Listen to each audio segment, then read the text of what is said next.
University of Michigan और net India के वैज्ञानिकों ने अपने paper security analysis of Indian electronic voting machine में लिखा है कि बहुत आसानी से वोटिंग मशीन की सिक्योरिटी को ध्वस्त करके चुनाव परिणामों को प्रभावित किया जा सकता है। Germany, Ireland, Netherland, England, France और इटली जैसे देशों ने तो इस इलेक्ट्रॉनिक वोटिंग को असंवैधानिक घोषित इन्हें खारिज कर दिया क्योंकि इनके नतीजों को आसानी से बदला जा सकता है। तकनीकी दृष्टि से जब इतने विकसित देश इलेक्ट्रॉनिक वोटिंग को खारिज करके पेपर वोटिंग के माध्यम से ही वोटिंग कराते हैं तो हमारे हिंदुस्तान की केंद्र सरकारें क्यों इन इलेक्ट्रॉनिक वोटिंग मशीनों के साथ चिपकी हुई हैं।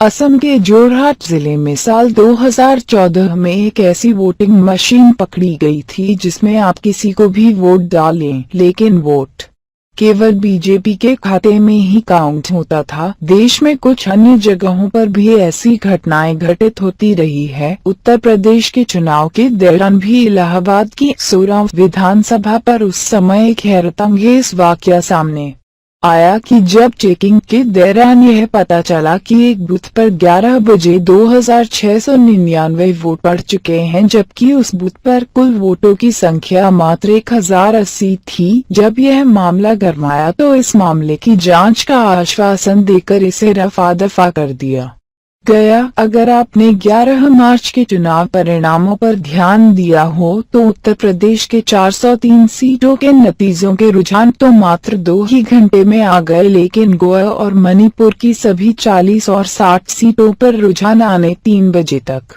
शुरू हुए। ऐसा कैसे हो सकता है कि 403 की गिनती सिर्फ 2 घंटे में जबकि 40 सीटों की गिनती में 7 घंटे लगे, जबकि दोनों जगह मशीनें एक ही जैसी हैं। कुछ साथी कह सकते हैं कि अगर मशीनों में गड़बड़ी केंद्र सरकार द्वारा उत्तर प्रदेश में करवाई जा सकती है तो पंजाब, बिहार और दिल्ली में क्यों नहीं। इसका जवाब यह है कि पहली बात, गड़बड़ हर जगह नहीं करवाई जाया करती है और दूसरी बात, उत्तर प्रदेश का महत्व हम सब जानते हैं। उत्तर प्रदेश में इतने प्रचंड बहुमत के बाद राज्यसभा में बीजेपी बहुमत में पहुंच जाएगी और कॉर्पोरेट के फायदे के लिए सभी बिल अब आसानी से पास करवा दिए जाएंगे। एक सवाल ये भी है कि अगर मोदी जी की लहर थी उत्तर प्रदेश में तो वह लहर मणिपुर, गोवा और पंजाब में क्यों नहीं थी। जब 6 लाख से ज्यादा भारतीयों के डेबिट कार्ड्स हैक किए जा सकते हैं तो इन मशीनों को हैक करके चुनाव नतीजों को प्रभावित करना कोई बड़ी बात नहीं है। ये इलेक्ट्रॉनिक वोटिंग मशीनें भारत के लोकतंत्र के लिए एक बड़ा खतरा है। जितनी जल्दी इन्हें हटाकर पेपर आधारित चुनाव करवाए जाएंगे उतना ही बेहतर होगा। आइए सबसे पहले हम यह जानते हैं कि ईवीएम मशीनों को बनाता कौन है।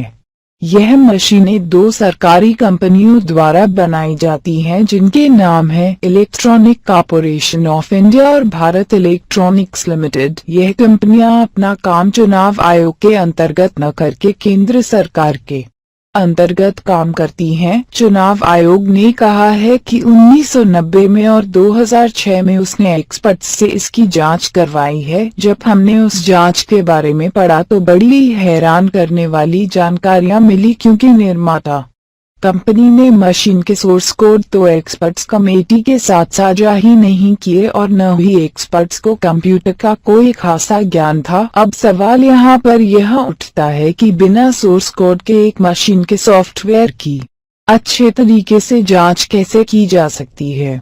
उल्लेखनीय है कि उत्तर प्रदेश में चुनाव परिणाम सामने आने के बाद बसपा सुप्रीमो मायावती ने ईवीएम मशीन में गड़बड़ होने का आरोप लगाया है। यूपी के पूर्व मुख्यमंत्री अखिलेश यादव ने इन आरोपों की जांच करने की बात कही। लालू यादव ने ईवीएम मशीनों में गड़बड़ी की बात स्वीकार करते हुए इसकी जांच की मांग की है। सिर्फ मायावती ही नहीं बल्कि इससे पहले भाजपा के वरिष्ठ नेता लाल कृष्ण आडवाणी भी सन 2009 में ईवीएम मशीन में गड़बड़ी का आरोप लगा चुके हैं।